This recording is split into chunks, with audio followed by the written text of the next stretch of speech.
জবাব তুমি দিও, আর ওর বাপ দিতে হবে বিচারের মাঠে। জন্ম দেওয়া বড় কথা নয়, বিচারের মাঠে জবাব দিতে হবে, এটাই হলো বড় কথা। উপার্জনের মধ্যে অর্থ সম্পদ যেমন, ছেলে মেয়েও তেমন।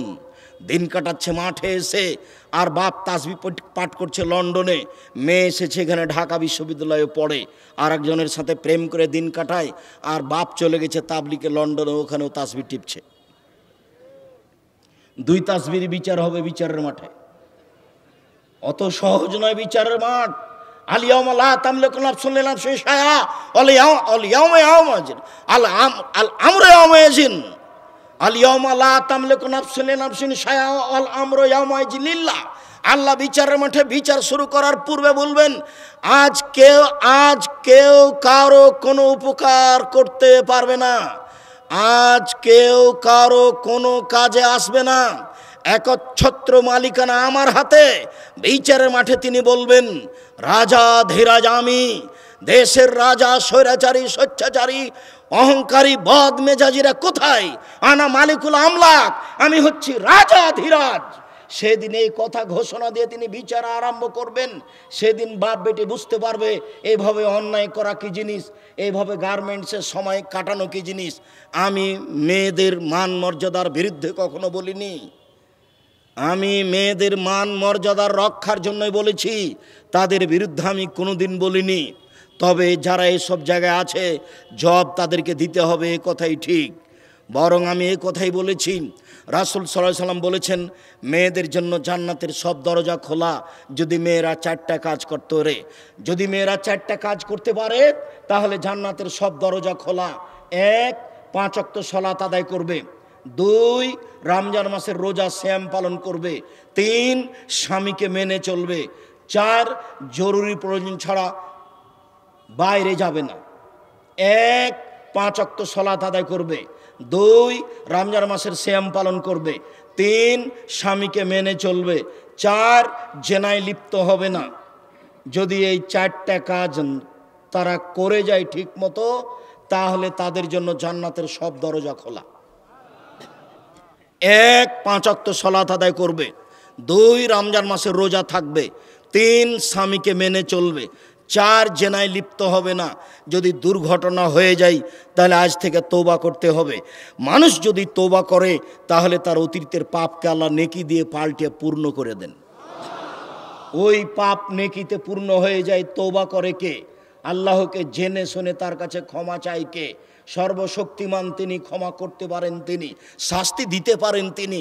এই স্বীকৃতি দিয়ে যদি কেউ ক্ষমা চায় তাহলে সত্যই আল্লাহ বলেছেন যেটা সেটাই বাস্তবায়ন হবে, তার পাপ নেকিতে পূর্ণ হবে। অতএব অতীতকে হিসাব করে আল্লাহর কাছে ক্ষমা চাওয়ার জন্য তোমাকে বলছি, এই উপস্থিত মেয়ে তুমি সাবধান হও, সতর্ক হও। আপনাকে বলছি, ব্যবস্থাপনা আপনি নিয়েছেন, পদক্ষেপ আপনি নিয়েছেন, মেয়ে আপনার, জবাব আপনাকে দিতে হবে। সম্মানিত দিনী ভাই বোন, বলছিলাম সুদ চিরদিনের জন্য হারাম। রাসূল সাল্লাল্লাহু আলাইহি সাল্লাম বলেন, যে সুদ খায় তার উপরে অভিশাপ, যে সুদ দেয় তার উপরে অভিশাপ, যে সুদের কথা লিখে তার উপরে অভিশাপ, যে সুদের উপরে সাক্ষী থাকে তার উপরে অভিশাপ। এরা সবাই সমান। যে সুদ দেয় তার উপরে অভিশাপ, যে সুদ নেয় তার উপরে অভিশাপ, যে সুদের কথা লিখে তার উপরে অভিশাপ, যেই সুদের উপরে সাক্ষী থাকে তার উপরে অভিশাপ। ব্যাংকে টাকা রাখতে গেলে সাক্ষী লাগে, একজন নেয়, একজন লিখে, আর একজন সাক্ষী থাকে। শেষের বাক্যে রাসূল সাল্লাল্লাহু আলাইহি সাল্লাম বলছেন সবাই সমান। হাদিস মুসলিম। বাঁচার কোনো পথ নেই এখানে। নিরুপায় হয়ে যেটা চলে আসছে সেটা আর নিজে থেকে সুদ গ্রহণ করা, দুইটা এক নয়। সম্মানিত দিনী ভাই বোন, আব্দুল্লাহ ইবনে হানজালা আল গাসিল তিনি বলেন, রাসূল সাল্লাল্লাহু আলাইহি সাল্লাম বলেছেন, মায়াকুল দিরহাম ওয়া ওয়াহিয়া আলাম আসাদু মিন সিত্তাতি ওয়া সালাসিনা জিনিয়া। কেউ যদি জেনে শুনে 1 টাকা সুদ খায়, 36 বার জেনা করে যত পাপ হবে, 1 টাকা সুদ খেলে তার চেয়ে বেশি পাপ হবে। সবচেয়ে নেককারজনক, নোংরা, গর্হিত পাপ হচ্ছে জেনা। আবু যার গেফারি রাদিয়াল্লাহু তাআলা আনহু বলেন, আমি একদা আল্লাহ রাসূলের পাশে আসলাম, দেখলাম তিনি ঘুমিয়ে। আমি ফিরে চলে গেলাম। আবার আমি আসলাম, তিনি আমাকে দেখে বলছেন, আবু জার গেফারি শোনো, কেউ যদি বলে লা ইলাহা ইল্লাল্লাহ তাহলে সে জান্নাতে চলে গেছে। তখন আমি আবু জার গেফারি বললাম, ওয়াইন জানা ওয়াইন সারাকা, চুরি করলে জেনা করলেও যাবে। আল্লাহর নবী বললেন, ওয়াইন জানা ওয়াইন সারাকা, চুরি করলে জেনা করলেও যাবে। আমি আবু জার গেফারি অবাক হয়ে বললাম, ওয়াইন জানা ওয়াইন সারাকা, চুরি করলে জেনা করলেও যাবে? তিনি বললেন, ওয়াইন জানা ওয়াইন সারাকা, চুরি করলে জেনা করলেও যাবে। তৃতীয়বারে বললেন, আবু জার গেফারি, তোমার নাক মাটিতে মিশে যাক, এটা একটা আরবি প্রবাদ বাক্য, তোমার নাক মাটিতে মিশে যাক, আমি যেটা বলছি সেটাই চূড়ান্ত, তুমি আমার কথার উপরে আপত্তি করো কি করে? আমি বলছি, মানুষ যদি বলে লা ইলাহা ইল্লাল্লাহ তাহলে সে জান্নাতে যাবে। যদি লা ইলাহা ইল্লাল্লাহ টিকে, পাপ হয়ে গেলে তওবা করতে হবে। তওবা করলে মানুষ ঠিক হয়ে যায়, এ কথাই ঠিক। আপনি আপনার জেনা ঘটে গেছে, তওবা করেন। আপনি 1 টাকা সুদ খেয়ে ফেলেছেন, তওবা করেন। আবারও এইটা একটু স্পষ্ট করে আপনাকে বলি, সম্মানিত দিনী ভাই বোন, সুদ মানুষের সাথে জড়িত পাপ নয়, আল্লাহর সাথে জড়িত পাপ। সুদ যত বড়ই পাপ হোক না কেন, রাসূল সাল্লাল্লাহু আলাইহি সাল্লাম বলেন, আর রেবা সাবুনা জুজান, আইসা রহায়ন করা হল উম্মাহু, সুদের পাপের 17টি ভাগ রয়েছে। ছোট ভাগ হলো মার সাথে জেনা করলে যত পাপ হয়। দেখেন ভাষাটা কেমন, পাপের যত আলোচনা আছে, পাপের যত আলোচনা আছে।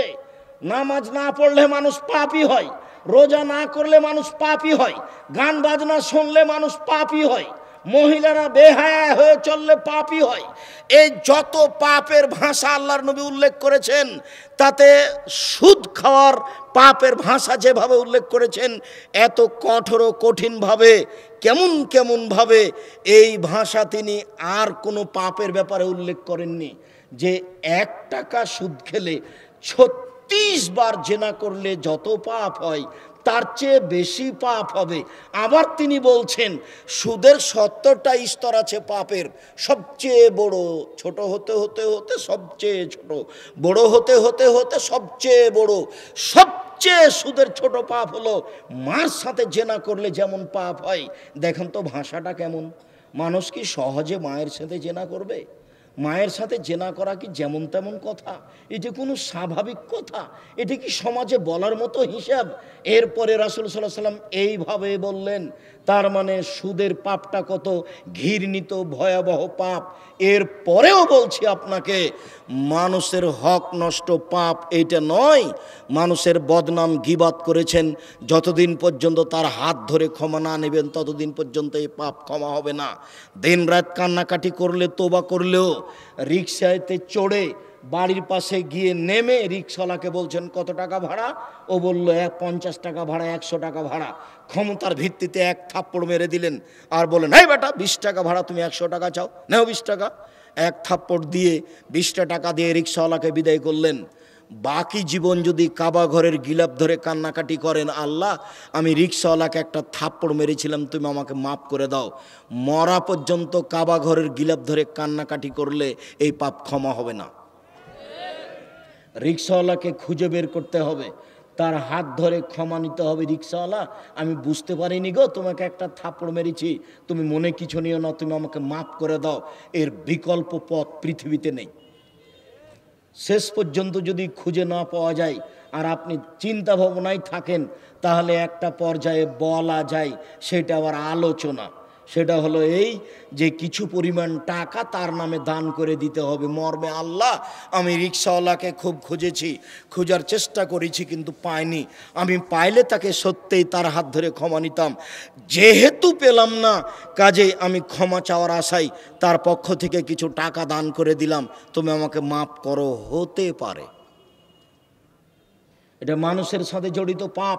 সুদ যত বড়ই, যতই জটিল পাপ হোক না কেন, আপনি যদি আজকে বলেন, আল্লাহ আমার ভুল হয়েছে, তুমি আমাকে মাফ করো, আর আমি সুদ খাবো না, ব্যাংকের যত লেনদেন আছে আমি সব বন্ধ করে দিলাম, ইনশাল্লাহ আপনার সব পাপ ক্ষমা হয়ে যাবে। এই পাপ আল্লাহর সাথে জড়িত, তবে আপনাকে সুদ থেকে ফিরে আসতে হবে। সুদ ভয়াবহ পাপ। রাসূল সাল্লাল্লাহু আলাইহি ওয়াসাল্লাম বলেন, সামরা ইবনে জুনদুবের বিবরণ, এক খেয়ালে আমার দিকে চেয়ে থাকবেন। আমি একটা লম্বা হাদিস অনুবাদ করছি, যার এক পর্যায়ে আমি সুদের কথা বলবো। সামরা ইবনে জুনদুব রাদিয়াল্লাহু তাআলা আনহু বলেন, কানান নবী সাল্লাল্লাহু আলাইহি সাল্লাম ইযা সাল্লা আকবালা আলাইনা বিওয়াজহিহি। রাসূল সাল্লাল্লাহু আলাইহি সাল্লাম যখন ফজরের সালাত আদায় শেষ করতেন, তখন তিনি আমাদের মুখামুখি হয়ে বসতেন। মুখামুখি হয়ে বসে জিজ্ঞাসা করতেন, হাল রাহাদুম মিনকুম রুয়া, তোমাদের কেউ স্বপ্নে কিছু দেখেছে কি?